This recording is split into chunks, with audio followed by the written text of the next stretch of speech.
புதுச்சேரி திருபுவனை சட்டமன்ற தொகுதிக்குட்பட்ட மதகடிப்பட்டு அருகிலுள்ள Ramapuram, teacher colony, Jai Anjaneyar avenue ஆகிய பகுதிகளில் கடும் மின் அழுத்த குறைபாடு நிலவி வந்தது.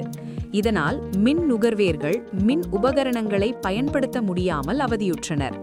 இப்பிரச்சனையை அறிந்த திருபுவனை தொகுதி சட்டமன்ற உறுப்பினர் அங்காளன் உடனடியாக அப்பகுதிக்கு சென்று கள ஆய்வு மேற்கொண்டு எல்டி மின்பாதையை வலுவூட்டவும், ஒருமுனை மின்பாதையை மும்முனை மின்பாதையாகவும், சேதமடைந்த மின் கம்பங்களை புதிய மின் கம்பங்களாக மாற்றவும் மின்துறை அதிகாரிகளுக்கு வேண்டுகோள் விடுத்தார்.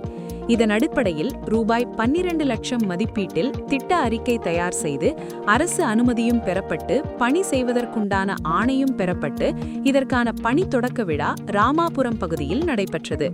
விழாவிற்கு திருபுவனை தொகுதி சட்டமன்ற உறுப்பினர் அங்காளன் தலைமையேற்று பூமி பூஜை செய்து பணியை தொடங்கி வைத்தார்.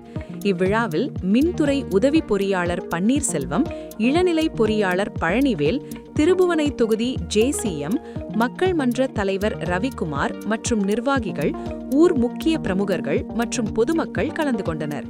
இந்த திட்டத்தின் மூலம் சுமார் 200 மின் நுகர்வோர் பயன்பெறுவர்.